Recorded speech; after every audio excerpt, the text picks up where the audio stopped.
Rick's List, CNN weekday afternoons, 3 Eastern. Where is the threat to the Second Amendment? Why do I hear a concern for something that is not based on fact as a concern? Here, before you answer that, we've got these sound cuts here. Hit them, Raj. Is God pro-Second Amendment? I think he is. I think he is. We must declare war against oppression and against socialism, and you are the people to do that.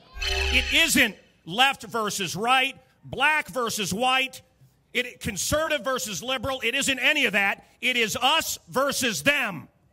Do we want a communist running America and disarming us? No. Do we want Tiananmen Square and more Wacos and more Kent State University events in our country? No. What do we want? We want freedom. Freedom. What do you make of those characters? What I'm hearing from them is the Second Amendment is probably the most basic human right, the ability to defend yourself.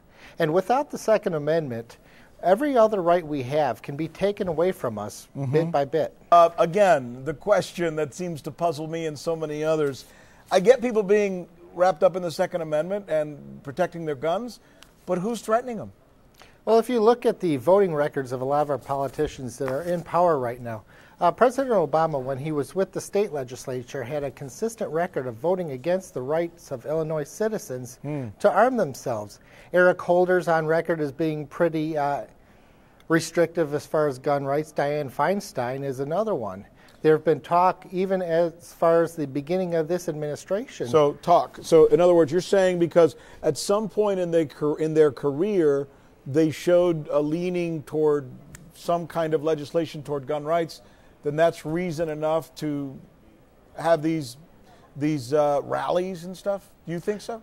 I do think so. As we saw with the health care debate, if you wait till the time that they start proposing legislation, it might be too late. But do you look at me in the eyes via satellite and tell me that you think, with everything going on in this country, with all the other political problems that this president, this administration has, that he wouldn't be damn crazy to do something like that and create such a huge brouhaha? You think he would do it? It would be probably silly for him to do, but you know, this administration has been taking some pretty unpopular stances.